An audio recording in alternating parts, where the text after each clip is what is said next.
எங்கும் கிளைகள் கொண்ட Annamalai institute of hotel management and hospital management படிப்பில் சேர்வதற்கான அட்மிஷன் நடைபெறுகிறது.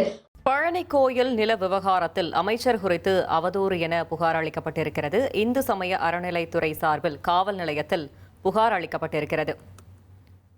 அவதூறு பரப்புபவர்கள் மீது நடவடிக்கை எடுக்க அமைச்சர் ரமேஷ் சார்பில் புகார் அளிக்கப்பட்டிருக்கிறது. மேலும் தகவலை செய்தியாளர் தாயுமானவன் வழங்கிட கேட்கலாம். தாயுமானவன் வணக்கம். இது குறித்தான முழு தகவலையும் சொல்லுங்க. பழனி தண்டாயுதபாணி திருக்கோயிலுடைய மதத்துக்கு சொந்தமான நிலத்தை தனியார்கள் சிலருக்கு பத்திரப்பதிவு செய்த முறைகேடு விவகாரம் தொடர்பாக தற்போது ஒரு ஸ்டேட்மெண்ட் என்பது வழங்கப்பட்டிருக்கிறது.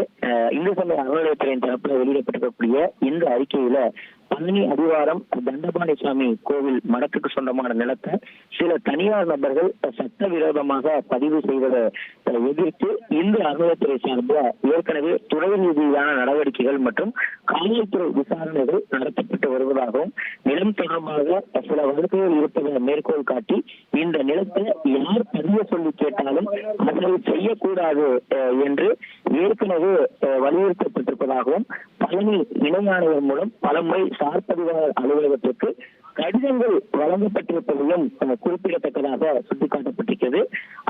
அனைத்து நடவடிக்கைகளும் சட்டத்துக்கு உட்பட்டு துரிதமாக எடுக்கப்படும் போது அரசியல் காழ்ப்புணர்ச்சி காரணமாக அமைச்சர் ரமேஷ், இந்து அறநிலையத்துறை அமைச்சர் ரமேஷ் மீது களங்கம் ஏற்படுத்தக்கூடிய வகையில சில கட்சிகளை சார்ந்தவர்கள் சமூக வலைதள பக்கங்கள் மற்றும் சில இடங்கள்ல பொய்யான தகவல்களை பரப்பி வருவதாகவும் இந்த குற்றத்தில் ஈடுபட்டவர்கள் அமைச்சரின் உறவினர்கள் என்றும் அமைச்சருக்கு தெரிந்தேதான் இந்த குற்றம் நடந்தது என்றும் தனக்கு எந்தளவும் சம்மதம் இல்லாத விஷயத்துல அமைச்சரின் பெயரை பொய்யாக வன்மத்தோடு இணைத்து பரப்பக்கூடிய நபர்கள் மீதும் சமூக வலைதள கணக்குகள் மீதும் வழக்கு பதிந்து நடவடிக்கை எடுக்க காவல்துறையிடம் அமைச்சர் தரப்புல புகார் அளிக்கப்பட்டிருப்பதாகவும் விரைவில் அந்த பொய் செய்தி பரப்பியவர்கள் மீது இனி பரப்புவர் மீதும் கடுமையான நடவடிக்கை எடுக்கப்படும் என அறநிலையத்துறை அமைச்சர் ரமேஷினுடைய அலுவலகத்தின் மூலமாக அறிக்கை என்பது வெளியிடப்பட்டிருக்கிறது.